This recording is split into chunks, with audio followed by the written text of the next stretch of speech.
Welcome to the mind game, mastering the mental game of math tests. You might think that this is about arithmetic or taking square roots in your head or maybe differentiating arctangent of x really fast, and it is not. This is actually about the mental foundation that you bring to mathematics. It's about meta skills, not math skills per se. For a lot of us, stereotype threat is actually a huge disruptor to our ability to perform at our best. So stereotype threat is this psychological phenomenon that researchers have found that says that people perform in accordance with the stereotypes that they perceive from their environment. So for instance, in the United States, we've got an idea in our cultural air that women are not as good at math as men are. And indeed, there are a lot of psychology experiments you can do that essentially manipulate women into performing less well on math tests. So, for instance, if you tell women at the beginning of a test that, many math tests show differences of ability between the genders, then magically those tests show differences in ability.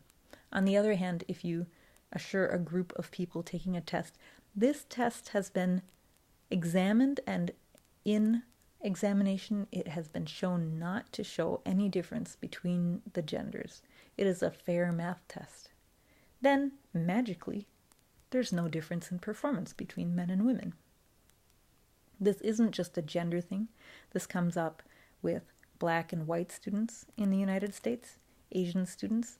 You can take the same group of Asian American women taking a math test, and if you prime them to say, oh, Asians do better on this test than white students do, they'll do better. And if you prime them by saying, women do worse on this test than men do, they'll perform worse. It's the same people, but we have these unconscious influences on our behavior. But the amazing thing is that we can fight this by using the same psychological tools backwards. Reverse that story. Reverse the stories that culture is telling you about how good or bad you are at math. So here are just 5 tools, and there are a lot more, but these are easy to put into practice very quickly, and they make a measurable difference in performance. So I call these proven antidotes to stereotype threat because study after study has replicated the effectiveness of these techniques. Unlike so many techniques that you can read about on the internet, I'm not going to ask you to manifest goodness and just trust that things will work out. You can take groups of 35 people, give them all tests of mathematics, and see their performance change given the interventions that you perform at the beginning. And every slide here has a reference or two. So complex self-concept, individuality, using your fear as fuel for performance, knowing your values, and having a growth mindset are all things that you can do to help yourself do better in math and in plenty of other things. Complex self-concept is first. What does this mean? We all think of ourselves and tell ourselves stories about ourselves throughout the day, and having a more complicated, more honest story will help us perform better. I can't quite picture why this is, but it's true.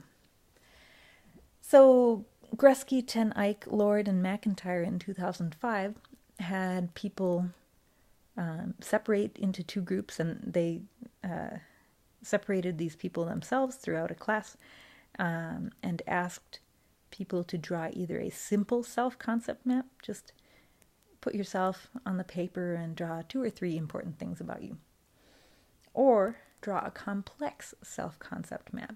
Try to make as complete a representation of yourself as you can. That goes from your cupcake decorating skills to the fact that you're an archery champion, to the fact that you spend every weekend taking care of your grandparents. The whole complex picture of yourself. And the women who drew a complex representation of themselves before the math test scored just as well as men, while the women who drew a simple self-concept map, just 2 or 3 items only, did not. They scored a number of points lower, statistically significant amount lower. I don't know why this is, but maybe the lesson is that stereotypes really make us small, and if we think of ourselves as small, then we can be ruled by these negative stereotypes. When we realize that we're complex, interconnected creatures, then we can't be bound by something so simple. Related to this is the idea of individuality. We're all parts of groups, and in different cultures, different groups are discussed more. So maybe you go into your math class, it's 27 guys and 3 women, and you're reminded that you are a girl. Remember, girls don't do as well at math. Well, it's a self-creating prophecy, if you think of it that way. And one of the things we need to do is remember our individuality. We are individuals, not just members of groups. You are much more complicated than just a woman, just a black college student, just a Hispanic student. You are very complicated. We talked about that already. And you belong to many groups. So, among other things, studies show that reminding yourself that you're an individual, not simply a member of any group, is a powerful technique to allow yourself to perform at your individual best. And that if you remind yourself that many of these group identities are created by our culture and our society, that helps break the hold of some of those stereotypes as well. Of course, you can be a member of a community. You can be a member of many communities, but no single community or group identifies you uniquely. You're an individual with many community memberships, many group memberships, and you're not bound by the expectations of any single group.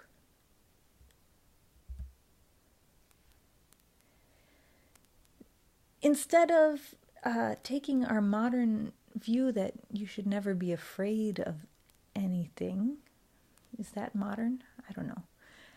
We need to remember also that we are animals, and when we are confronted with a situation where we're in trouble, where we have something to be afraid of, we react in our body by breathing faster, by having our heart beat faster, by having our senses heightened.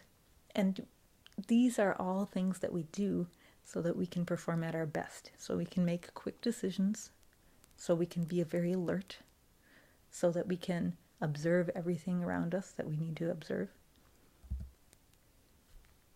These are signs that you're ready to meet a challenge. They're not signs that you're stupid, or that you don't know what you're doing, or that you're just not cut out for this.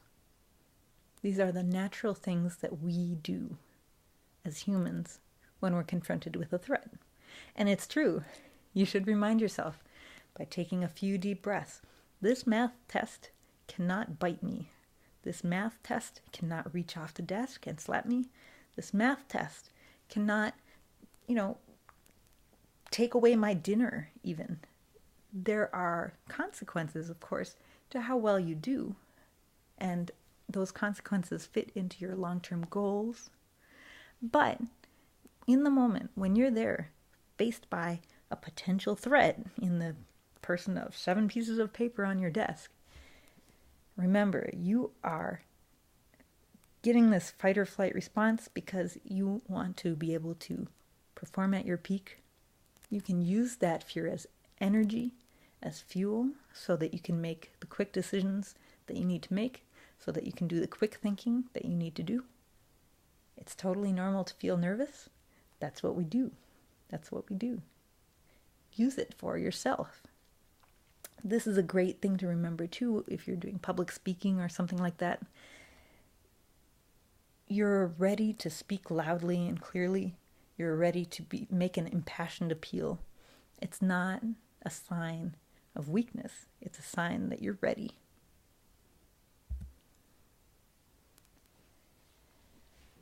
In a different kind of way, it seems that knowing your values has a really powerful effect on how you approach these obstacles over the long term. Everybody has obstacles, right? You have hard homework assignments, you have hard test problems, you have the problems of life. You have to get up early enough to make it to the bus, to get here, to turn this in. You have deadlines, computer problems, etc. And if you know your values, you can react better to those challenges. In one of the studies that I read, two studies were done on 7th grade students, and they were split up into groups. Each classroom had students from each group, so you could separate out teacher involvement. And the teachers didn't know which group was which. One group was instructed to write about values that somebody else might find important, but that the students themselves didn't have. And the other group was instructed to write about values that they had. Reflect on these values, write about them, and justify why these values are important. Remember, the teachers didn't know who was in which group. It's a bunch of 7th grade kids. African American students who were in the group that affirmed their values at the beginning of the semester had a GPA that was a full 0.3 higher at the end of the semester than students in the group who wrote about somebody else's values. So it's not enough to just think about what's good somewhere else. You need to know your values, reflect on what you find important, and that will make a difference in your grades. This is why I call this the mindset game. This is not a way to calculate faster, but it's an entire mindset of how you relate to your values, your community, yourself, that allows you to overcome obstacles and do better on these very concrete, objective measures. Last of all, let's talk about a growth mindset versus a fixed mindset. You were not born knowing how to ride a bike, but you learned how to ride a bike, probably. Even if you don't know how to ride a bike, I bet you believe that you could learn how to ride a bike. All kinds of other people have learned that. But a lot of people do believe that you're born with a certain math skill level or not. Oh, I was just never good at that. I was born without a math gene. Do you hear things like that? Yes, people in particular think that math is like that. It's all false. It's so false. And if it were genetic, you'd think that, when different people moved from country to country, their math ability would stay constant. But no, it seems like culture really develops math ability or not. And different cultures believe that math is something that you can get good at if you work at it. And others, like the American culture, believe that math is something you're good at or not.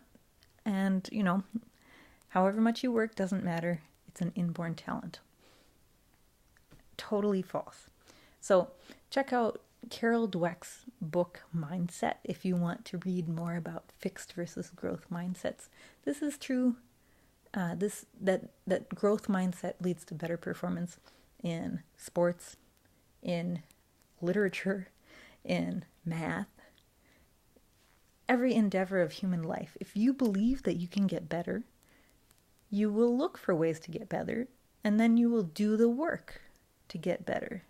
But if you believe that you can't get better, then you won't even look, you won't try, and wow, you won't get better. No surprise there. So that's 5 ideas to explore as you look at your classes and you look at your exams.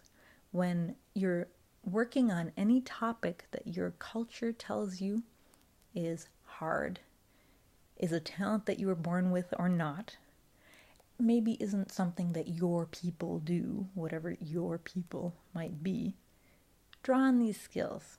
You are a complex individual. You know your values, you know you can grow, and you know that you can use that fear that you sometimes face as fuel for your best performance. Fear is normal when you're doing something hard. The only things worth doing on some level are hard. It shouldn't be threatening that they're hard. It's an opportunity. You get to prove yourself against it. Good luck.